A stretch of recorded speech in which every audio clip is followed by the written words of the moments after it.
मंडल commission के सिफारिशों के बाद जो है ये मिलना शुरू हुआ है। और 75% आरक्षण बढ़ाए हम लोगों ने, 5 लाख नौकरी दिया हम लोगों ने। दिन प्रतिदिन जैसे चुनाव आगे बढ़ रहा है वैसे भाषा में भारी गिरावट आ रही है, लेकिन फिर भी हमारी 17 महीने की सरकार ने जनता हम लोगों ने जाति आधारित गणना कराई।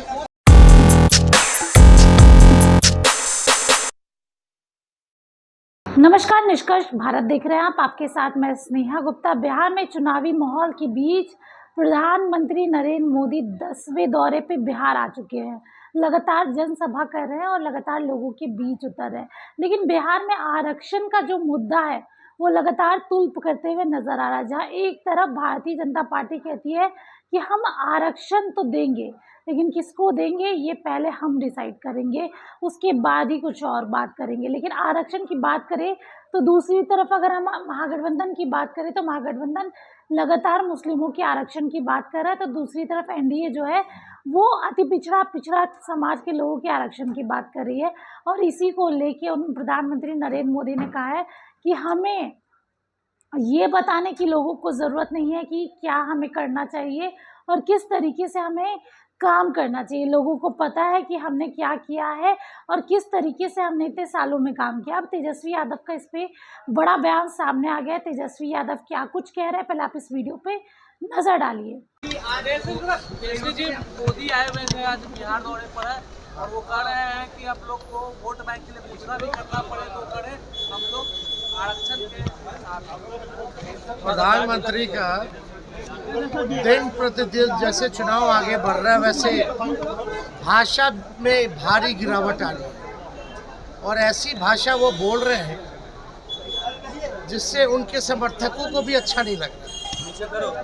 विरोधी तो छोड़ो, प्रधानमंत्री के जो समर्थक हैं उनको भी उनकी भाषा पसंद नहीं आती। ये बिहार है, लोकतंत्र की जननी है, इनको काम की बात करनी चाहिए। और प्रधानमंत्री को हम सच बोले छोटे हैं, लेकिन संविधान का बेसिक ज्ञान भी नहीं।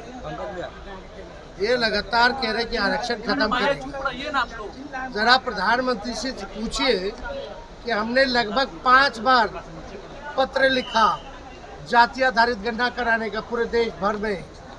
हमारा पूरा डेलीगेशन बिहार का विधानसभा का गया था मिलने। हम खुद 1 घंटा प्रधानमंत्री से बात किए, फिर लिखित में उन्होंने मना कर दिया। बेसिक तो यही था ना भाई, जाति आधारित गणना हो, किसकी कितनी आबादी है उसके हिसाब से सबको आरक्षण मिलेगा।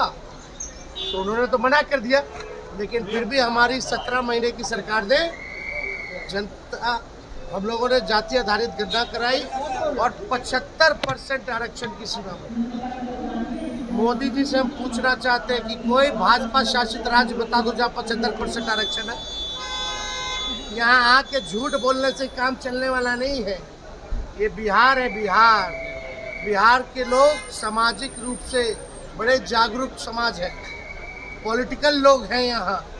आपके झूठ और फरेब से, प्रचार से कुछ काम चलने वाला नहीं है। प्रधानमंत्री जी भाषा को सुधारिए, संविधान की बेसिक ज्ञान को समझिए, जानिए।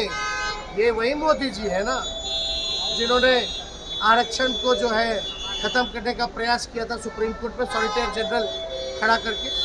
अभी भी हम लोगों ने क्या किया, जो 75% का था शेड्यूल 9 में भेजा कैबिनेट में हमारी सरकार ने, लेकिन अब तक उन्होंने नहीं किया है। तो प्रधानमंत्री जी जो कहते हैं कि मुसलमानों को दे देगा, ये central list of OBCs for the state of Gujarat, ये देख लो, प्रधानमंत्री जी का झूठ सामने आ गया है। ये गुजरात में मुसलमान 25 जातियों को आरक्षण मिल रहा है। अब इसमें लिस्ट वाइज नाम भी है जो मुसलमान जाति है। प्रधानमंत्री जी आप 13 साल से गुजरात के मुख्यमंत्री हैं, आपको ये नहीं पता कि वहाँ मिल रहा है और क्यों मिल रहा है, इसका भी ज्ञान दे दें हम आपको।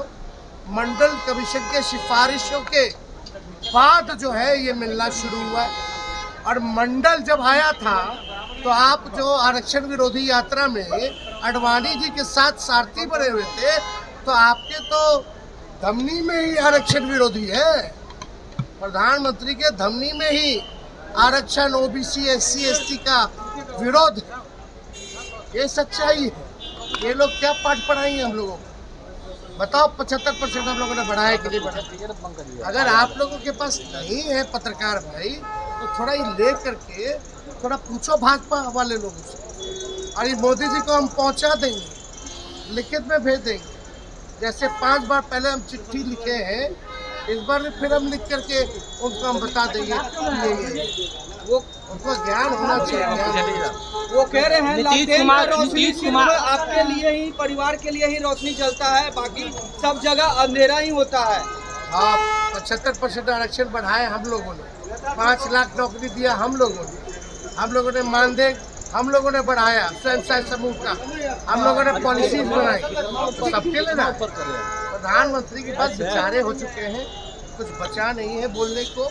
कुछ भी उल जुलूल जो है बातें बोल रहे हैं, उससे चलने वाला नहीं। इतनी गर्मी हो रही है, जितना पोखर है सब सूख गया है, कीचड़ ही नहीं हो रहा, तो कमल कहाँ से खिलेगा? चलो, बढ़िया मतदान हो रहा है आज। नीतीश कुमार कहें। तो देखिए, सीधे तौर पे उन्होंने प्रधानमंत्री नरेंद्र मोदी पे निशाना साध दिया और कहा है कि प्रधानमंत्री नरेंद्र मोदी को संविधान का बिल्कुल भी ज्ञान नहीं है। आपको बता दें, तेजस्वी यादव ने ये भी कहा, हम छोटे हैं लेकिन हम ये कहना चाहेंगे कि आप इतने बड़े हो कि आपको संविधान के बारे में नहीं पता, डॉक्टर भीमराव अंबेडकर के बारे में नहीं पता। इसके साथ ही अगर हम ये भी बोले, उन्होंने अपने भाषा की गरिमा समाप्त कर दी है। वो इस तरीके की भाषा का प्रयोग कर रहे हैं जो कि सुनने में भी अच्छी नहीं लग रही है और जो आदमी बोल रहा है उसको भी अच्छी नहीं लग रही है। तो अब तेजस्वी यादव का ये बयान बिहार की सियासत को कैसे गरमाता है, तो देखना लाजमी रहेगा। अब बने रहिए हमारे साथ, तब तक के लिए आपका बहुत बहुत शुक्रिया।